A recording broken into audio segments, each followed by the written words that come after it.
Assalamualaikum warahmatullahi wabarakatuh.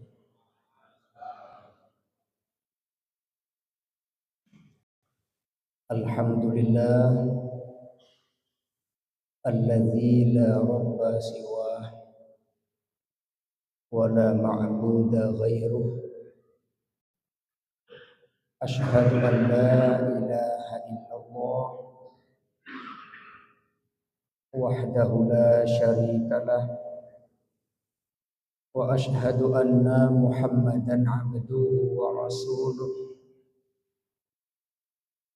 Allahumma salli wa sallim wa barik ala sayyidina Muhammadin wa ala alihi wa sahbihi wa man tabi'ah. Wa ba'du fa yaqulu Allah subhanahu wa ta'ala a'udzu billahi minasy syaithanir rajim. Bismillahirrahmanirrahim. Wa anfiqu mimma razaqnakum min qabli an ya'tiya ahadakumul maut fayaqul rabbi laula akhartani ila ajalin qarib fa asaddaqa wa akun minas sholihin. Shadaqallahul azim. Puji beserta syukur kehadirat Allah Subhanahu wa taala. Allah terus dan akan terus mencurahkan kasih sayangnya kepada kita. Salah satu bentuk kasih sayang Allah yang detik ini sedang kita rasakan adalah kemampuan kita untuk berhadir melaksanakan sholat fardu subuh secara berjamaah.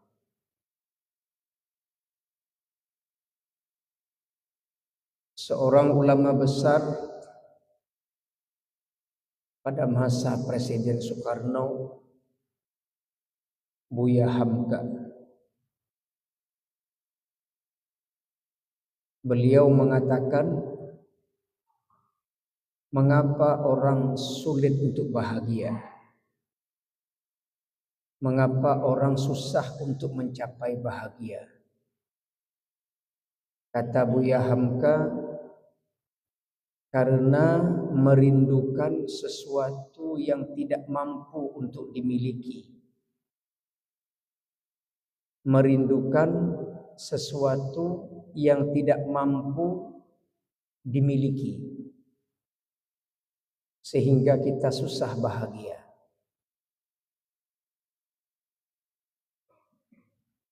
Kita cuma mampu memiliki kendaraan berupa katakanlah Avanza. Enggak usah merindukan Alfa. Nyantanya hana menjan bahagia. Tanyo cuma mampu memiliki rumah tipe 45. Enggak usah merindukan 70. Nyan hana menjan bahagia. Maka orang susah bahagia merindukan sesuatu di luar kemampuan. Berarti kita balik. Orang yang bahagia adalah orang yang pandai menghargai dan mensyukuri apa yang dimiliki. Jadi pe yang na lam regam tanya uronyo nyan kenyan tak syukuri. Maka enggak usah banyak lihat ke atas. Banyak-banyak lihat ke bawah. Jangan banyak lihat keluar. Banyak-banyak lihat ke dalam. InsyaAllah syukur akan mendatangkan kebahagiaan. Salawat dan salam kepada kekasih Allah Nabi Muhammad sallallahu alaihi wasallam. Di salah satu tiang raudhah ada satu hadis Rasulullah ditulis dalam bentuk kaligrafi. Bunyinya adalah syafaati li ahlil kabairi min ummati. Syafaati li ahlil kabairi min ummati. Syafaatku untuk pendosa-pendosa besar dari umatku. Umat Nabi Muhammad hari-hari bergelimang dosa-dosa. Tiada hari tanpa dosa. Tetapi Rasulullah sallallahu alaihi wasallam yang penuh dengan kasih sayang setiap saat mengingat kita sebagai umat, siap sedia menunggu kita di padang mahsyar untuk diberikan syafaat. Sudah sedemikian rupa bagaimana perhatian Rasulullah kepada kita, lalu bagaimana hendak kita balas atas kebaikan Rasulullah sallallahu alaihi wasallam kepada kita umatnya yang hari-hari bergelimang dengan dosa-dosa. Salah satunya, mari kita memperbanyak bersolawat kepada Rasulullah sallallahu alaihi wasallam. Jamaah salat fardu subuh yang dimuliakan Allah Subhanahu wa taala. Pada subuh kali ini izinkan saya menyampaikan satu pesan Rasulullah kepada kita. Pesan ini telah terlebih dahulu Rasulullah wasiatkan kepada sepupu beliau, menantu beliau, suami daripada Fatimah, ayah daripada Hasan dan Husain, Sayyidina Ali karamallahu wajhah. Kata Rasulullah,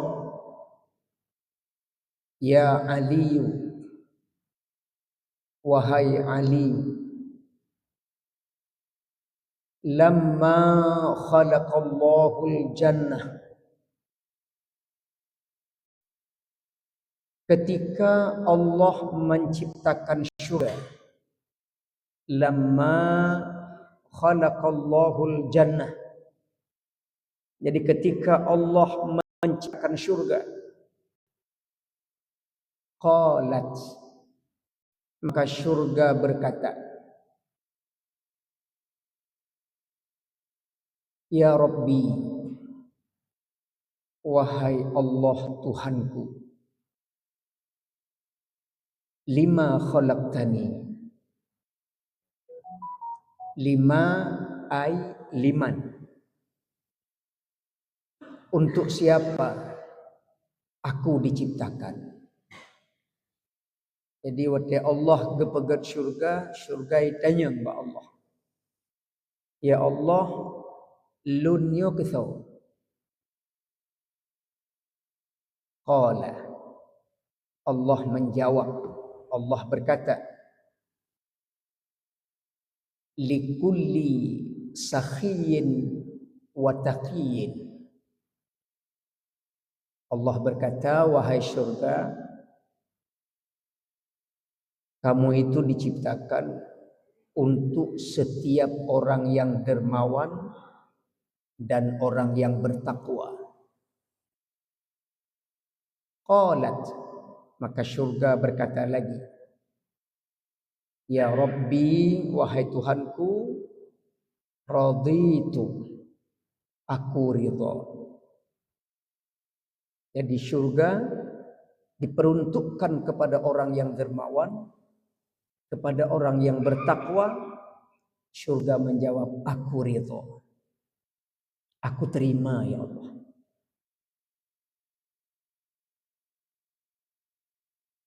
Wa qalatin nar,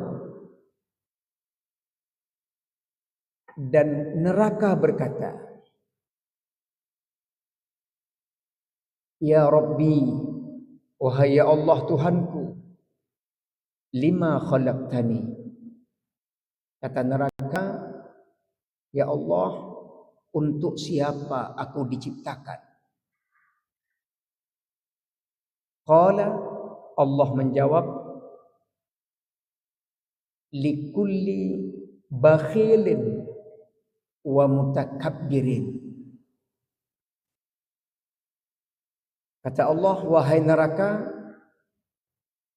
kamu diciptakan untuk setiap orang yang bakhil dan untuk setiap orang yang sombong. Qalat, neraka menjawab, ana lahuma, aku ridha ya Allah keduanya. Hadirin wal hadirat jamaah salat fardu subuh yang dimuliakan Allah. Kita hidup di dunia ini enggak lama. Kun fit dunya ka'annaka gharib aw 'abir sabil. Kita hidup di dunia enggak lama. Jadikanlah kehidupan di dunia ini ka'annaka gharib, seakan-akan kita merantau. Aw 'abiri sabili, atau hanya sekedar melewati jalan, atau hanya sekedar melewati jembatan. Inilah kehidupan kita di dunia ini.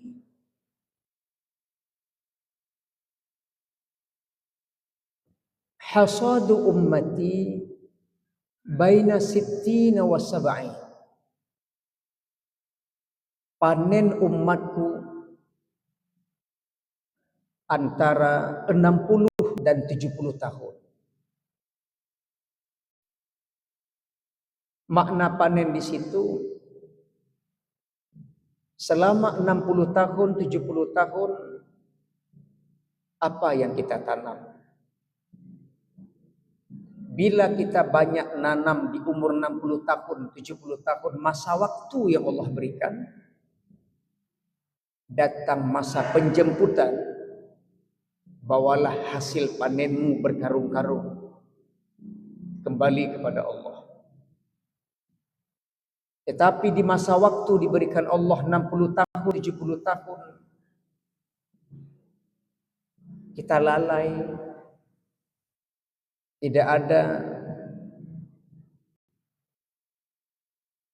tidak pernah menanam di masa itu, maka kembali kepada Allah. Karung yang kita bawa kosong. Modal yang diberikan oleh Allah kepada kita sama. Apapun profesi kita, modal yang Allah berikan kepada kita sama, enggak ada beda. Orang alim dengan orang awam modalnya sama, 24 jam sehari semalam. Pengusaha, orang biasa sama, modalnya 24 jam. Dosenkah, mahasiswakah, sama. Kaya, miskin, sama. Modalnya 24 jam.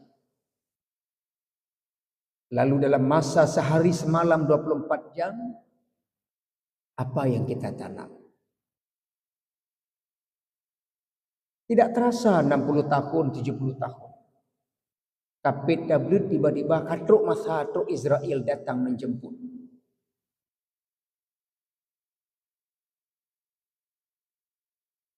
La taqumus sa'atu hatta yataqarrabuz zaman. Tidak akan datang kiamat sehingga waktu semakin dekat. Anak tete, aduh apa? Anak tete tubuh tayo tidak sesempurna masa muda. Anak tete wajah kaduha. Anak miat baru gelah 6 SD merupak katanya, merupak 3 kan aku.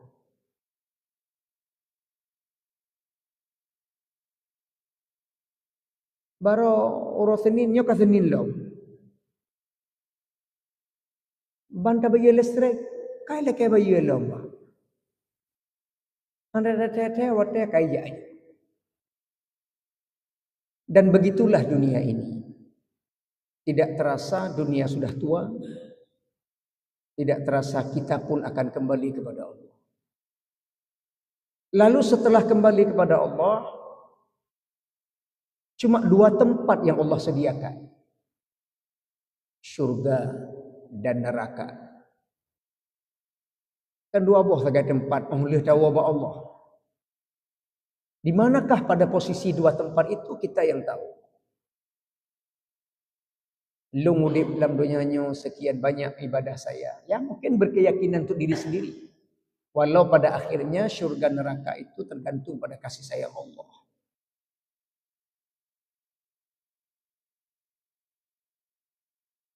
Siapa yang akan mendapatkan syurga? Maka syurga merindukan 2 golongan. Yang pertama sakhiyin, orang yang dermawan. Di dalam Ihya Ulumuddin, Imam Al-Ghazali memberikan definisi tentang dermawan. Badalul mali mimma a'taqallah. Jadi menyerahkan harta kita apa yang Allah berikan. Tidak mengharapkan balasan dari orang yang kita berikan dan tidak boros. Jadi Imam Al-Ghazali memberikan definisi tentang dermawan, sakhiyu, memberikan harta kita apa yang Allah berikan kepada kita tanpa mengharapkan balasan dan tidak boros. Kalau dalam surah Al-Insan ayat 8, ayat 9, innama nut'imukum liwajhillah la nuridu minkum jazaa'a wala syukura. Salah satu di situ memberi makan. Itu kan bahagian daripada dermawan kita. Sesungguhnya kami memberi makan kepada kalian itu tidak menginginkan balasan dan tidak menginginkan ucapan terima kasih. Wala syukura. Maka orang yang memberikan hartanya, memberikan sesuatu, ada harapan balasan, itu bukan dermawan. Ada harapan tertentu ingin diucapkan terima kasih oleh yang menerima, itu bukan dermawan. Kadang kata Pak Saur, kahana kabalah minimal terima kasih lah baju. Kenal lagi yang bahasanya tapi, hanai teuntu, kahanai balah, hana kabalah, hana ulah kaya balah, mahanjit terima kasih baju. Kata Imam Al-Ghazali enggak perlu balasan. Enggak diucap terima kasih itu urusan dia. Yang penting kita sudah memberi.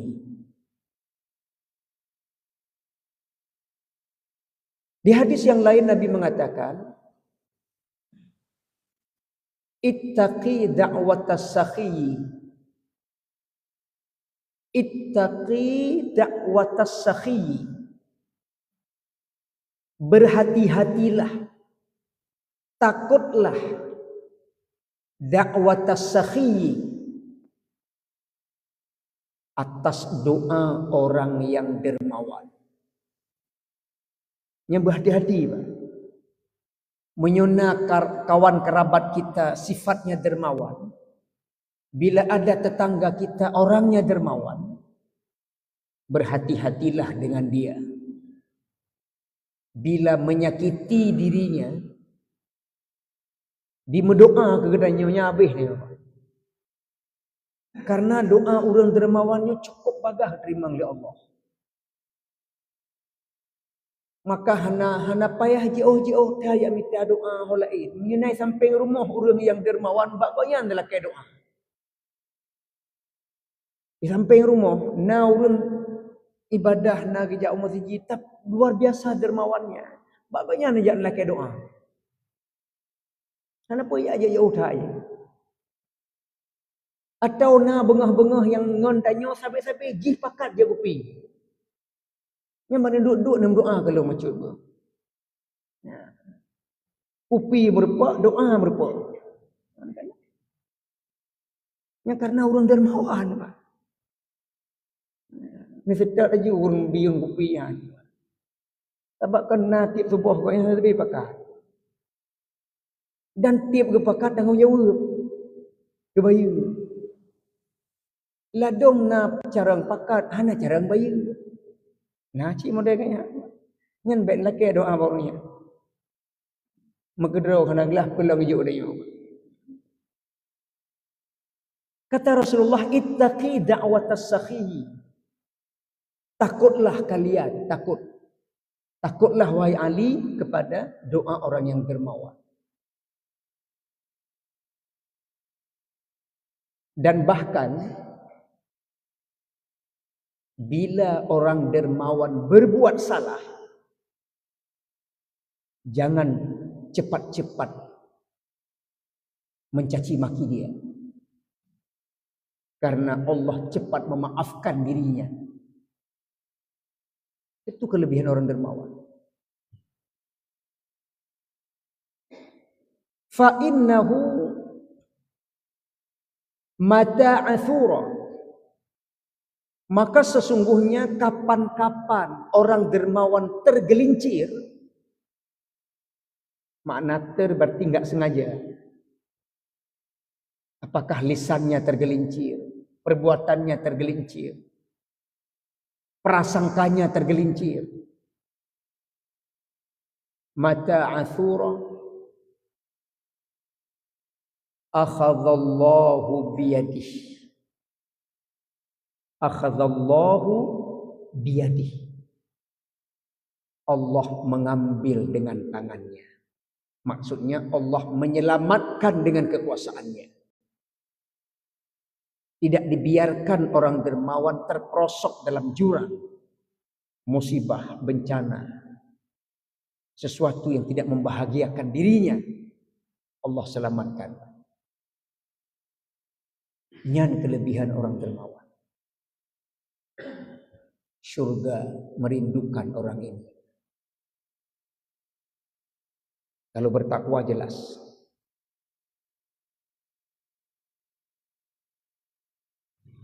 Sebaliknya neraka. Neraka merindukan dua golongan juga. Siapa? Bakhilin wa mutakabbirin. Orang bakhil dan orang sombong. Maka sombong tidak boleh masuk surga, tempatnya neraka. Iblis dasarnya dalam surga. Tapi karena angkuh sombong, buthil juga dia.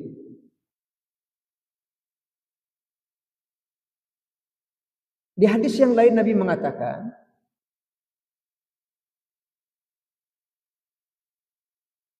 Ra'aitu maktuban ala babil jannah.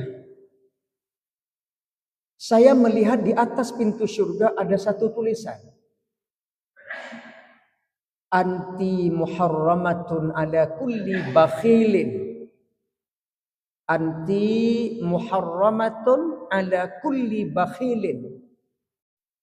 Kamu wahai surga diharamkan atas setiap orang bakhil. Haram orang kredit emang surga. Walau sekalipun ahli ibadah.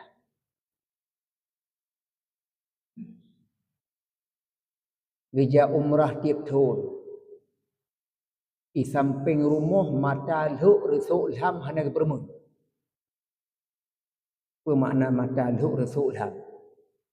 Orang gafian sampai rumah bu hanangan pajuh tapi jih pesawat term pesawat ja umrah.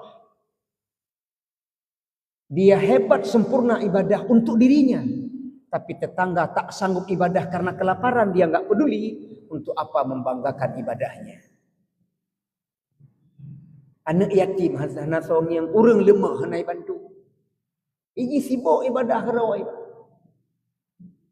Maka dalam Al-Quran itu ada dua. Hablum minallah, hablum minannas. Maka orang yang dermawan, sakhiyu, kamalul iman. Orang yang sempurna imannya. Wallahi kata Rasulullah, demi Allah, Rasulullah bersumpah.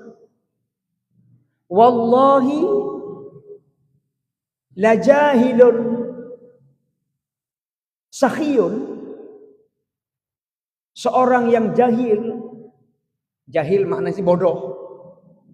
Seorang yang bodoh, dermawan, afdalu 'indallah, lebih utama di sisi Allah, minal 'abidil 'alimil bakhili, daripada orang ahli ibadah alim kriit Abu Daud kilo. Pasang kalimat itu, urang jahil bodoh. Jahil dalam artian ilmunya tidak sealim orang alim. Ibadahnya tidak setaat orang taat. Tapi dia dermawan. Afdalu 'indallah, lebih utama di sisi Allah. Minal 'abidil 'alimil bakhili, daripada ahli ibadah alim tapi kriit.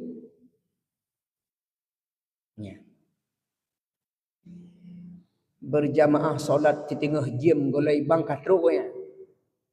Tahajud tiap malam. Baca Quran khatam. Tapi kriit Abu Daud celok. Ya. Inohana kan? Alhamdulillah.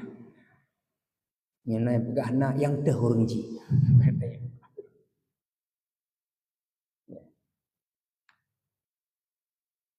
Orang yang bakhil, neraka tempatnya. Menyekun tanya kamu urang Ustaz Mufakir, urang belah di selawah. Kriit juit padi so yang kriit bagah mati. Amin ya Allah, amin amin amin. Kriit. Jadi bersedekah itu berapa kemampuan kita. Wa anfiqu mimma razaqnakum min qabli an ya'tiya ahadakumul maut. Infaklah.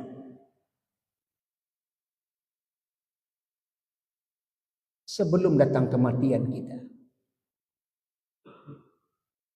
Sadaqatun tuqaddimuha qabla mautika. Bersedekah didahului sebelum datang kematian. Ahabbu ilallah, lebih Allah cintai. Yatasaddaquna biha ba'da mautika, daripada mereka bersedekah setelah kematianmu. Mereka di sini ahli waris. Anak-anak kita, keluarga kita yang kita tinggalkan. Baru sedekah lihiyah ngan ma'abihum.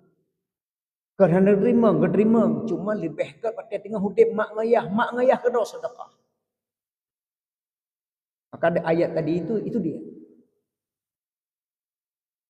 Orang-orang yang sudah kembali kepada Allah di alam barzah, mereka semua meminta kembali ke dunia. Walaupun siap je. Kepa fatasaddaqa, untuk bersedekah. Jadi jangan sampai kita tergolong orang yang bakhil, dirindukan oleh neraka. Bapak dan Ibu yang berbahagia, awalu man sakhiyu,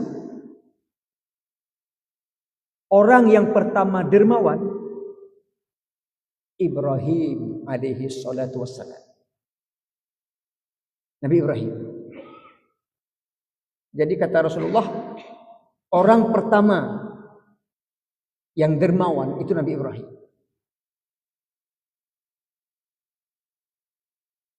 Sehingga sering kita dengar kisah Nabi Ibrahim ini, kalau beliau ada makanan, beliau tidak bisa telan makanan itu bila tidak ada teman-teman menemani beliau makan. Jadi Nabi Ibrahim ini kalau ada makanan nggak bisa makan, nggak bisa telan kalau tidak ada yang menemani makan. Jadi beliau rela menempuh berkilo-kilometer mencari orang untuk makan bersama. Iban dermawan. Beda tipis sama kita.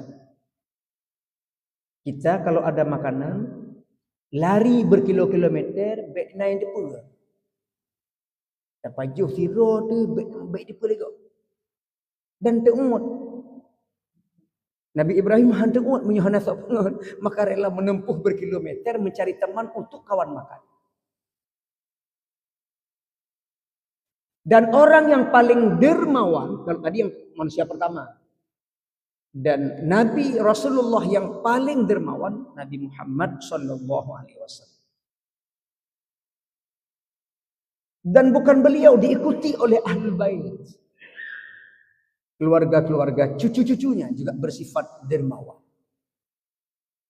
Karena ketika ada ayat laqad kana lakum fi rasulillahi uswatun hasanah, maka keluarga dulu yang berkata ayat ini kami duluan yang mengambilnya. Ini ayatnya bahwa Rasulullah suri tauladan, kami dulu sebagai Ahlul Bait yang akan mengambilnya. Maka salah satu sifat Rasulullah dermawan tercermin dalam keluarga beliau. Ada satu kisah. Dalam perjalanan haji dari Madinah menuju ke Mekah, jaraknya 500 km. Sayyidina Hasan, Sayyidina Husain, Sayyidina Ja'far At-Tayyar masih muda usianya. Mereka bertiga berangkat menunaikan ibadah haji. Jalan kaki. Traveling. Jalan kaki.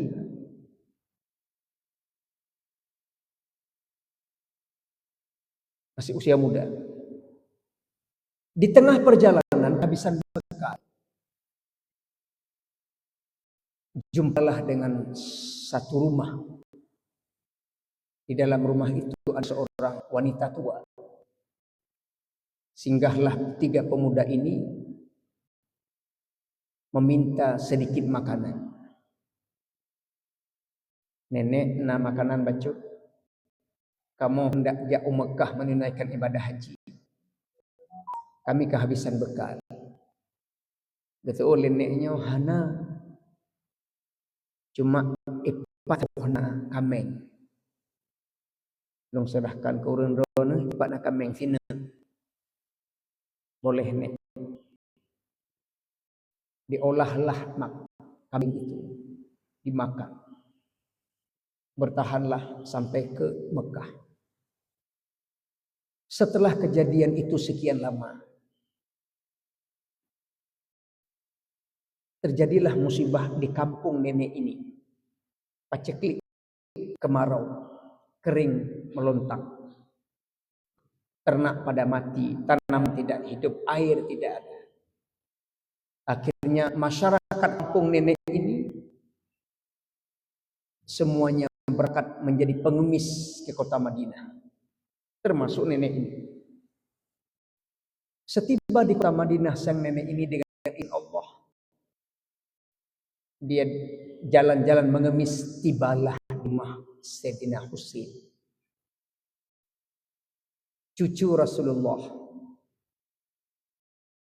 Dengan izin Allah, Sayyidina Husain melihat wajah nenek ini langsung teringat wajahnya. Ini contoh Pak, urang kita bantu waktu saat melarat urangnya kita balah. Dan ingat wajahnya. Baik sampai kacang lupa pada kulitnya. Lih dah bantu, kedua-dua draw. Yang parah lem lagi lumur tak pedengah tu, lamon, ipak dia lah. Padahal bandar pedengah, ipak dia. Saidina Husain tengok wajah. Nenek, ya, kenapa kemari? Ada apa? Sejak kapan kemari? Kenal. Kenal nenek yang bantu kami waktu dulu menyerahkan seekor kambing. Oh. Ada apa nih? Kampung kami kena musibah. Kami mengemis kemari. Kata Husain, nenek, nyepat na kameng siribene dan uang 1000 dinar. 1000 dinar menyeluh na salah 1 dinar 4 gram emas. 1000 dinar. Kaitung sampai kilo mu. Nyepat siribene kameng, nyepat put kilo mu jok ron. Kita kan botek to itu mengangka Tuhan bak hapi dia apa. Itu dermawannya cucu Rasulullah. Kata Husain kadimku, pembantuku, antarkan nenek ini ke rumah Hasan. Letakkan kambing di sini dan uang 1000 dinar, bawa nenek ini ke rumah Hasan. Ketika tiba di rumah Hasan, dilihat wajahnya langsung kenal. Nenek dah sampai kemari ya? Sudah makan? Sudah di rumah Husain. Apa dikasih? Dikasih kambing 1000 ekor sama 1000 dinar. Kata Hasan, saya juga sama. 1000 kambing, 1000 dinar. Ada 2000. Antarkan ke rumah Ja'far At-Tayyar. Kenal juga. Ditanya sama Ja'far At-Tayyar. Dikasih apa di rumah Husain? Ini dicerita. Kata Ja'far, saya 2000 dinar, 2000 kambing. Seandainya, kata Ja'far, engkau lebih duluan datang menjumpai saya, Hasan Husain lebih daripada saya dia akan kasih. Begitu dermawannya keluarga Rasulullah. Dan tidak benar bahasa kepada Nabi Muhammad sering kita dengar miskin. Tidak benar. Rasulullah bahasa yang baik kita sampaikan, beliau sederhana. Bukan miskin. Lagi miskin karena orang kayak Aceh kan. Gasin Nabi. Enggak, beliau kaya. Cuma beliau memilih hidup sederhana. Gaya hidup beliau sederhana. Bukan miskin. Kita ya gaya hidup miskin.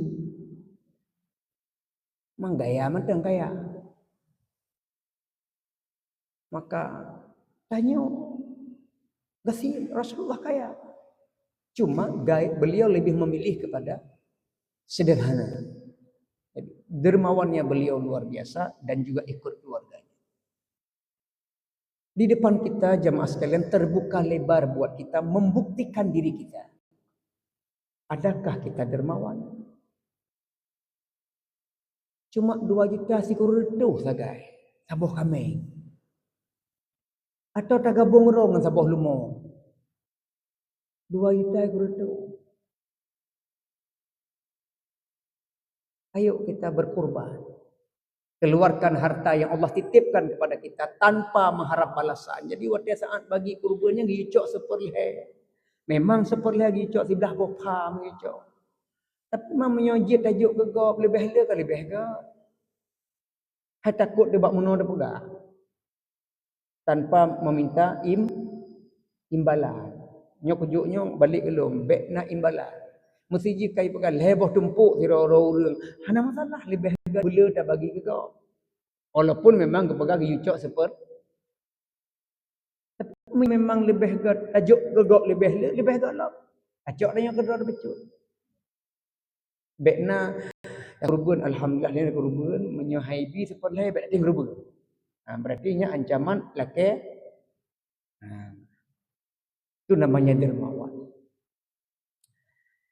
Saya sering memberikan cerita begini.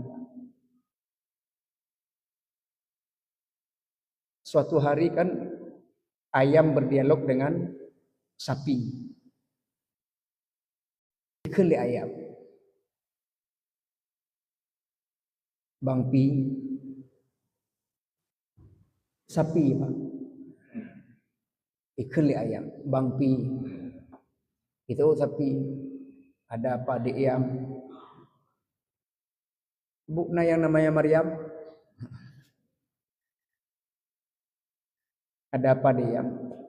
Bang Pi, kenapa engkau lebih mulia daripada saya? Bahkan ada agama yang menyembah dirimu. Padahal apa kurang pengorbanan saya kepada manusia? Paha saya berikan kepada manusia. Paha ayam. Dada saya berikan kepada manusia. Tulang rusuk saya berikan kepada manusia.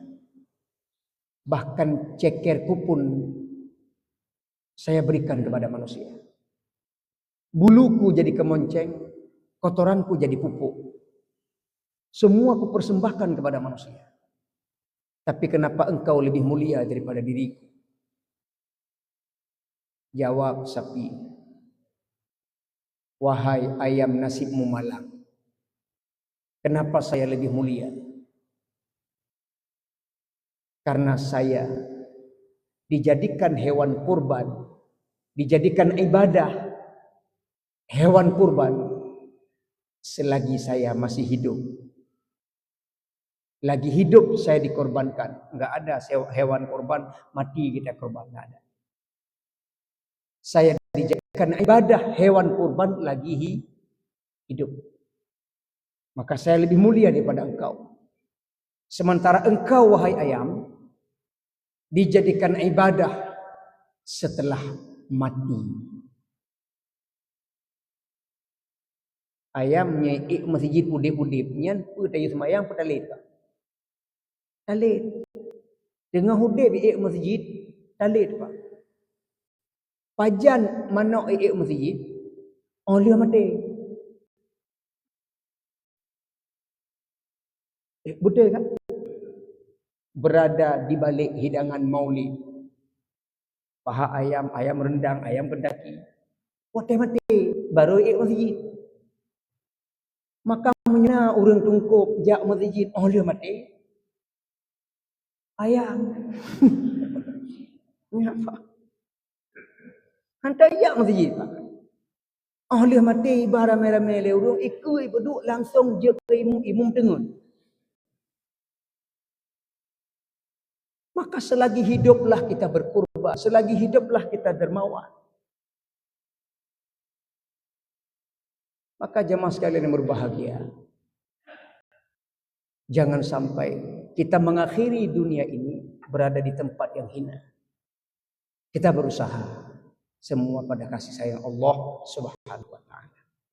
Jadi semoga harta kita yang dilihat adalah pada kedermawanan kita dan ketakwaan kita ketika kita mengeluarkan harta untuk berkorban. Yang dilihat bukan pada sapinya, pada kambingnya, pada keikhlasan dan ketakwaan kita. Pada kedermawanan kita.